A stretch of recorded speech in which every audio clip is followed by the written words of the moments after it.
PM Modi ने एक बार फिर दुनिया को भारत की ताकत दिखा दी। भारत ने ऑपरेशन सिंदूर के तहत न सिर्फ पाकिस्तान को उसके घर में घुसकर मारा है, बल्कि ऐसा सबक सिखाया कि आगे वो कोई भी हिमाकत करने से पहले 100 बार सोचेगा। पाकिस्तान और पीओके में आतंकी ठिकानों को तबाह करने के लिए भारत ने एयर स्ट्राइक की और इसके बाद भी पाकिस्तान नहीं माना तो जवाबी कार्रवाई करते हुए उसके अहम सैन्य ठिकानों को तबाह कर दिया। दर्शकों, इस कार्रवाई को लेकर पूरा देश सरकार के साथ खड़ा है। जो सरकार का हुक्म होगा, देश के लिए भला होगा, वो देश मानेगा।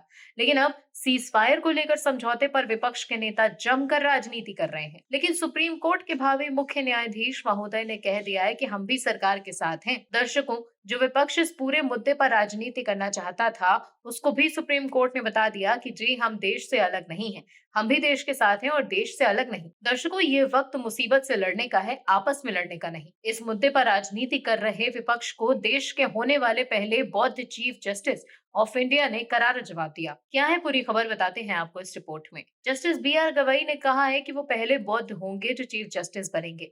इस दौरान उन्होंने ये भी कहा है कि अब भी संयोग की बात है कि बुद्ध पूर्णिमा के अगले ही दिन वो शपथ ले रहे हैं। भारत के भावी चीफ जस्टिस बी.आर. गवई ने पहलगाम आतंकवादी हमले पर कहा कि जब देश संकट में हो तो सुप्रीम कोर्ट उससे अलग नहीं रह सकता और हम भी इस देश का हिस्सा हैं।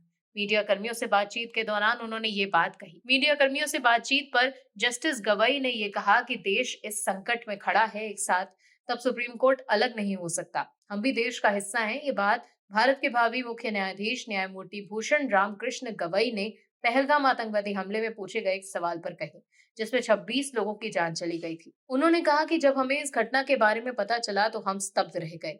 चूंकि चीफ जस्टिस देश में नहीं थे, इसीलिए उनकी अनुमति लेने के बाद मैंने पूर्ण न्यायालय की बैठक बुलाई।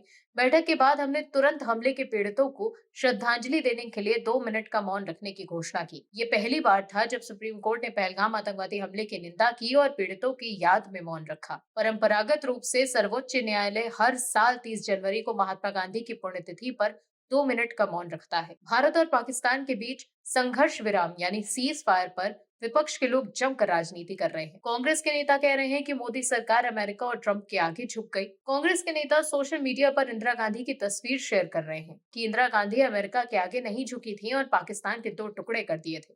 लेकिन सवाल यह है कि ऑपरेशन सिंदूर पर कांग्रेस के लोग पीएम मोदी की जगह सेना को श्रेय दे रहे हैं, लेकिन 1971 में पाकिस्तान के 2 टुकड़े होने पर वो लोग सेना की जगह इंदिरा गांधी को श्रेय दे रहे थे। लेकिन कांग्रेस को ये नहीं भूलना चाहिए कि उस वक्त भी सेना ने ही लड़ाई लड़ी थी और इस वक्त भी सेना ही लड़ रही है। सीज फायर को लेकर जहां विपक्ष और कांग्रेस के नेता मोदी सरकार पर निशाना साध रहे हैं और कह रहे हैं कि सरकार अमेरिका के आगे झुक गई, लेकिन सीज फायर पर न्यायमूर्ति गवई ने कहा कि युद्ध से किसी को भी लाभ नहीं होता, संघर्ष विराम अच्छा होता है।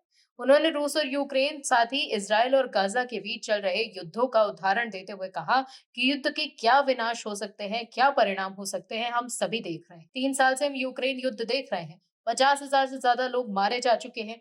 गाजा के संघर्ष में इससे भी ज्यादा हताहत हुए हैं। एक देश का नागरिक होने के नाते सभी चिंतित होते हैं। जो भी होता है वो सबके साथ होता है। वहीं कपिल सिब्बल ने ये कहा कि भारतीय सेना ने आतंकवादियों को मुंहतोड़ जवाब दिया। सेना ने आतंकी ठिकानों पर सटीक हमला किया। पूरा देश सेना के साथ है और हम उन्हें सलाम कर रहे हैं। लेकिन सवाल ये उठता है कि ये सीज फायर हुआ कैसे? सिब्बल ने कहा कि अब जब सीज फायर हो गया है तो सरकार को जल्द से जल्द संसद का विशेष सत्र बुलाना चाहिए। देश में जो माहौल है उसमें संसद का सत्र बुलाना जरूरी। दर्शकों, कपिल सिब्बल और विपक्ष के लोग सीज फायर पर सवाल उठा रहे हैं, लेकिन देश में होने वाले सीजीआई ने साफ साफ कह दिया है कि संघर्ष विराम अच्छा होता है। दर्शकों, समझने वाली बात यह है कि देश इस समय सेना के शौर्य और पराक्रम को नतमस्तक होकर नमन कर रहा है। Bureau report, image news. आप दर्शकों से विनम्र निवेदन है कि चैनल को सब्सक्राइब जरूर करें